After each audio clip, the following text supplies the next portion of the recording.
오늘은 요한계시록 2장 1절에서 7절 말씀입니다. 여러분, 사도 요한이 계시록을 기록했습니다. 이 사도 요한이 계시록을 작성한 곳은 바로 에베소에서 3시간 배를 타고 가는 반모섬이라는 곳입니다. 이것은 로마의 죄수들을 귀양 보내는 그런 유배지였습니다.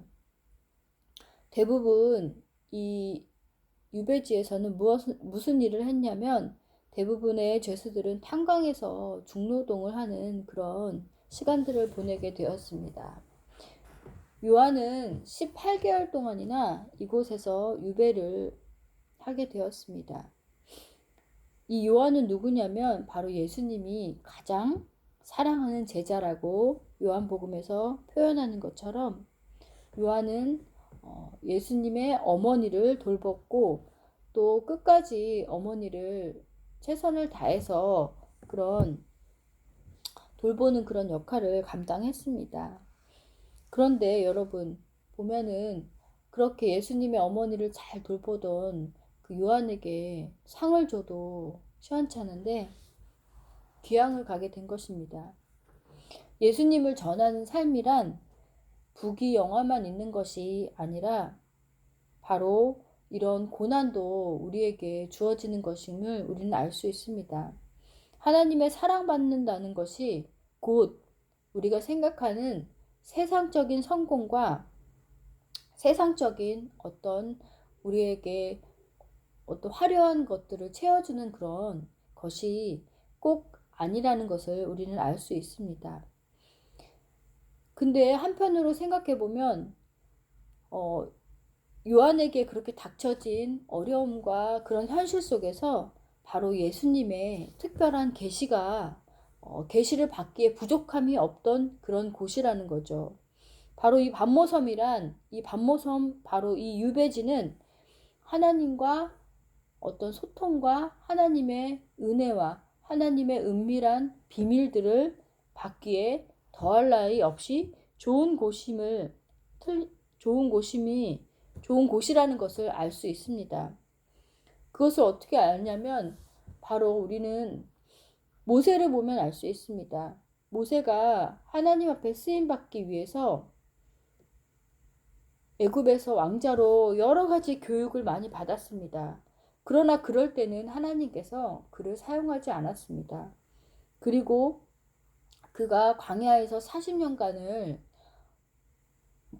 양을 치면서 어려움을 당하고 훈련을 받은 후에 그가 아무것도 할 수 없고 하나님 앞에서 나는 입이 둔해서 나는 하나님의 뜻을 받들 수 없다. 그렇게 얘기할 때까지 하나님은 그를 사용하지 않으셨습니다.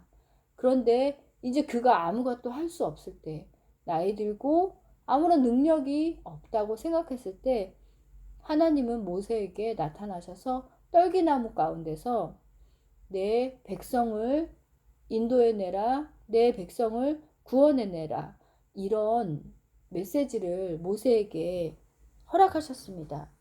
또한 야곱을 보면 야곱도 마찬가지입니다. 형에게서 장자권을 탈취한 후 도망자의 신세가 되었을 때 그는 외롭게 베델에서 돌 베개를 베고 처량하고 외로운 밤을 보내야 될 때 그에게서 하늘이 열리고 하나님의 천사가 오르락 내리락 하는 것을 보면서 아, 이곳에 하나님이 함께 계시는구나. 여기가 바로 하나님의 집이구나라고 그는 생각하게 되었습니다. 우리의 인생에서 끝났다고 생각했을 때 바로 그런 장소가 오히려 하나님과 만나는 은밀한 장소가 된다는 것입니다. 바로 하나님의 계시가 열리는 바로 그런 장소가 되는 것입니다. 예수 그리스도의 계시는 우리가 생각했을 때 어떤 것을 그냥 노출해서 보이는 것이 아니라 감추인 것을 바로 살짝 열어주시고 보여주시는 것이 바로 계시입니다. 우리가 생각했을 때 요한 계시록, 요한 묵시록 이렇게 표현하는데요. 그것의 의미를 잠깐 살펴보면 바로 은유적인 표현으로 돌려서 말하는 것을 바로 뭐 계시다, 묵시다 이렇게 표현 우리는 알 수 있습니다. 그런데 예수님께서는 오늘 7 교회에 편지를 보내고 있습니다.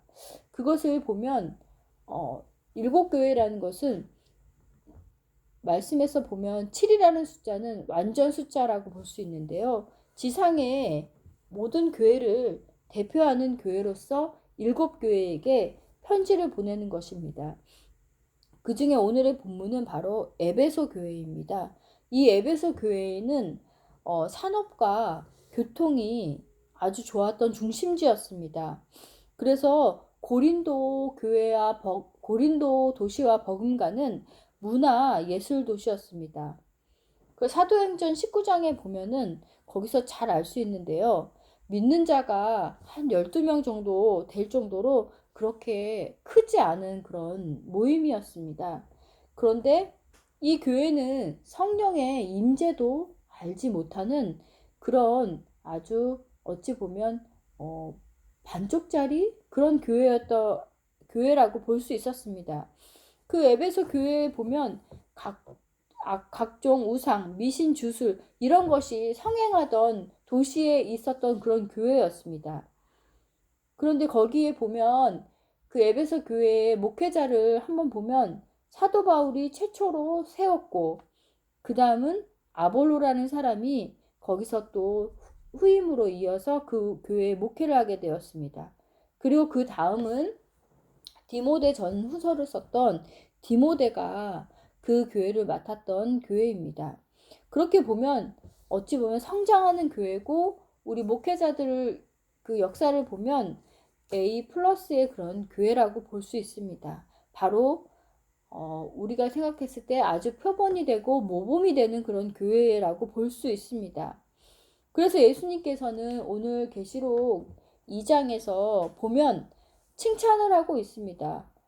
2절에서 보면 내가 내 행위와 수고와 내 인내를 알고 또 악한 자들을 용납하지 아니하는 것과 자칭 사도라 하되 아닌 자들을 시험하여 그의 거짓된 것을 내가 드러낸 것과 라고 이렇게 얘기했습니다.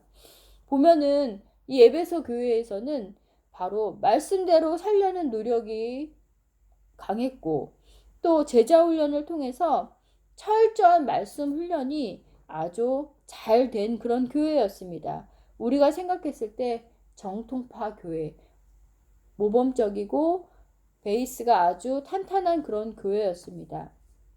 그런데 이 교회에서 보면은 니골라당이라는 그런 어떤 이단 그런 어떤 파가 이 교회를 엄청 흔들고 있었습니다. 니골라당이라는 것은 바로 영지주의, 그러니까 영은 중요하고 육은 아무렇지 않아서 육은 함부로 하는 그런 것들을 횡행했던 그런 이단 종파였습니다. 그래서 이 에베소 교회는 이런 사람들을 배격하고 배척하고 그런 것들에 아주 철저했습니다. 그래서 에베소 교회 성도들은 자신들을 지키기 위해서 그들을 정말 철저히 배격하고 한편으로 말해서 그들과 막 분리되려고 많은 애를 썼습니다. 그러다 보니까 그들이 오늘 보면 처음 사랑을 버렸다고 오늘 예수님께서는 에베소 교회에게 말하게 되었는데요. 그들은 자신들을 지키기 위해서 니골라당이라는 그 어떤 그 이단 종파를 배격하기 위해서 그들에게 어떤 의심과 판단 이런 것들을 보내면서 그러다 보니까 같은 어떤 그 형제들 같이 함께 모이는 그런 형제들 같은 모임에 있는 사람들을 자꾸 또 같은 눈으로 의심하고 정죄하고 판단하게 되었던 것입니다. 그러다 보니까 처음 사랑을 더 잃게 되는 그런 계기가 되지 않았나라는 생각을 해봅니다. 그리고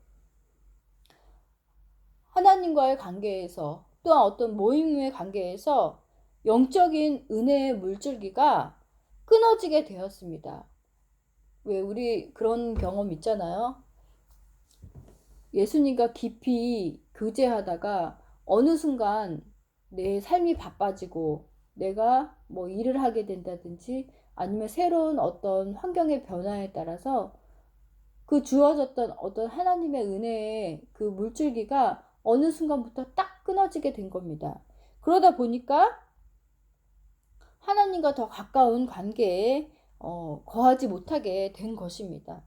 또 다른 이유는 어떻게 보면 우리에게 좀 더 여유로운 생활, 풍요로운 생활, 물질이 풍족한 생활을 하다 보니까 하나님과 나태한 관계에 빠지게 된 그런 것도 있습니다.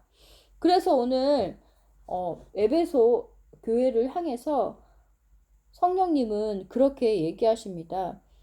첫사랑을 회복하라, 처음 사랑을 회복하라 라고 단호하게 말씀하시면서 4절에서 보면 너를 책망할 것이 있으니 너의 처음 사랑을 버렸다고 이야기하고 있습니다. 그러면은 오늘 성령님께서는 그들에게 처음에는 칭찬을 하시면서 그들이 그렇게 수고하고 애썼고 고생했지만 처음 사랑을 버렸다는 그 가장 큰 어떤 책망을 통해서 오늘 에베소 교회에 있는 성도들에게는 다시금 처음 사랑을 회복하라는 의미에서 오늘 이 말씀을 하시는 것입니다. 그러면 첫사랑을 회복하기 위해서는 어떻게 해야 되는 것인가?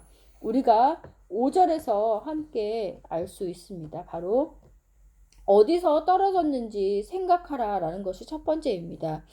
우리가 인생에서 하나님과의 관계에서 내가 어디서 그 관계가 소원해졌는지 먼저 생각해보고 기억해보는 것이 첫 번째 단계입니다.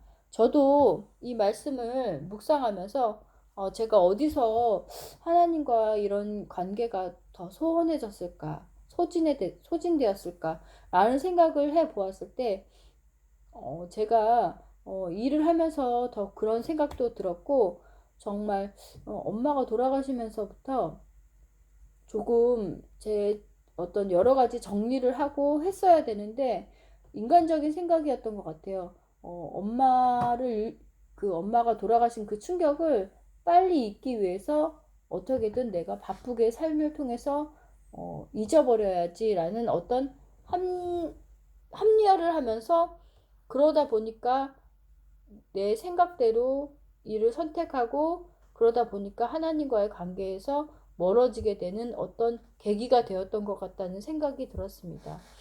근데 이제 그렇게 오늘 에베소 교회에게 어디서 떨어졌는지 생각을 해본 다음에 두 번째는 바로 그것에 대해서 회개하라는 것입니다. 여러분, 회개는 무엇입니까? 단번에 확실히 돌아서고 결정하는 것입니다. 이것을 참 잘했던 사람이 바로 다윗입니다. 그는 시편 51편에서 밧세바를 그가 취하고 나서 오히려 그는 정말 양심이 어떻게 보면은 아무렇지도 않은 듯 잘 살고 있다가 그 밧세바의 남편을 그 우리아라는 사람을 또 증거인멸하기 위해서 최전방에 나아가서 전사하게 만들었습니다. 그러나 그의 죄가 드러나지 않았습니다. 그런데 나단 선지자라는 선지자가 와서 다윗을 책망하기 시작합니다. 근데 처음에 이야기할 땐 자기 자신인지도 몰랐습니다. 그런데 그 이야기를 끝까지 듣고 다윗은 정말 하나님 앞에 철저히 회개하며 그의 죄악을 쏟아내고 하나님 앞에 용서를 구하기 시작합니다. 그랬을 때 하나님께서는 다윗이 그런 죄악을 저질렀지만 다윗을 향해서 다윗은 내 마음에 합한 자라고 이야기하는 그런 말씀을 하신 것입니다. 우리는 어디서부터 하나님과 떨어졌는지, 왜 처음 사랑을 잃어버렸는지 그런 것을 생각하고 또 기억해내고 회개함을 통하여서 결론은 하나님은 우리에게 처음 행위를 회복하시기를 원하기 때문에 이런 이야기를 우리에게 해 주시는 것입니다. 그럼 처음 사랑을 회복했던 그런 사람이 성경에서 누가 등장하나라고 보았을 때 바로 우리는 삭개오를 볼 수 있습니다. 누가복음 19장을 한번 살펴보겠습니다. 누가복음 19장에 보면 삭개오가 등장하는데요.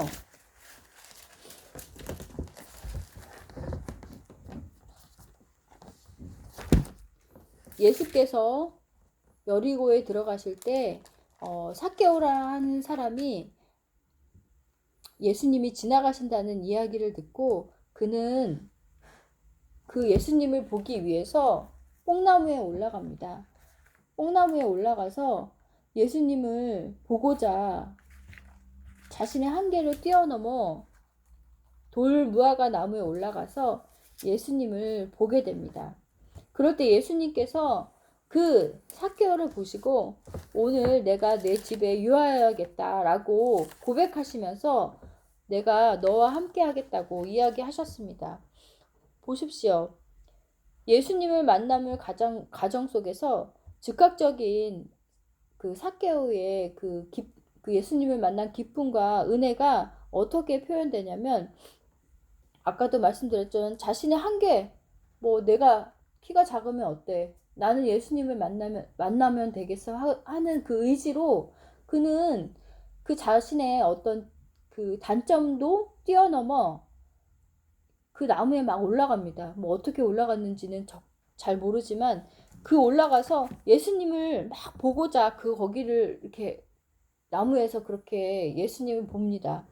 그 예수님을 만나서 예수님께서 누구죠? 그 삭개오에게 이제 내가 너의 집에 유하여야 되겠다. 그렇게 이야기할 때 삭개오는 그 예수님의 그 만난 기쁨, 그 어떤 그 열망 속에서 예수님을 만난 그 기쁨 그 후에 그는 회심을 결정하게 됩니다.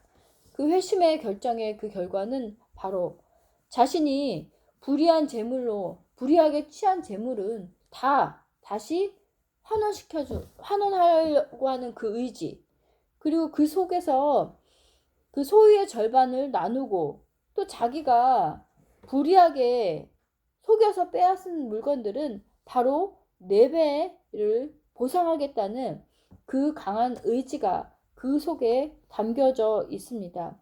이렇듯 예수님을 만났던 그 처음의 그 모습들, 그런 모습들이 우리 안에서 회복되어야 되고 그 회복되는 그 속에서 바로 어떤 행동이나 예수님을 만난 그 의지, 그런 것들이 표출되는 그런 사랑들이 우리 안에서 회복이 되어야 된다는 것입니다. 오늘 말씀을 정리하겠습니다. 여러분 지금 소아시아의 7교회를 가보면 어떻습니까? 없습니다. 그렇습니다. 바로 터만 남아 있습니다.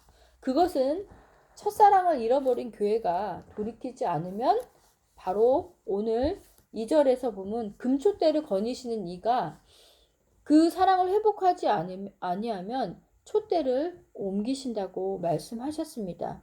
이 말은 임재와 영광을 거두어 가신다는 말입니다. 그렇듯 이 말씀은 에베소 교회에만 해당되는 것이 아니라 우리 이 모임, 지금 예배를 드리고 있는 이 자리에 우리 교회에도 동일하게 해당이 되는 것입니다. 바로 우리가 하나님과의 첫사랑을 회복하지 않냐면 하나님의 임재와 영광을 거두신다는 것입니다. 그렇기 때문에 우리는 날마다 새로워져야 하며 첫사랑을 회복하기 위해서 우리가 어디서 떨어졌는지 성령 하나님께 알게 해달라고 기도해야 되며 그것이 깨달아졌을 때 우리가 철저히 회개함을 통해서 하나님과 우리 안에 관계가 회복이 되어야 하는 것입니다. 그러기 때문에 그런 모든 것들을 통해서 우리가 회복된 하나님 관계를 가지고 하나님께 날마다 나아가서 하나님이 주시는 임재와 영광을 누리고 살아가야 된다는 것입니다. 그렇기 때문에 오늘 우리는 이렇게 이 말씀을 통해서 성령님의 은혜를 간구해야 하는 것입니다. 우리 기도하시겠습니다.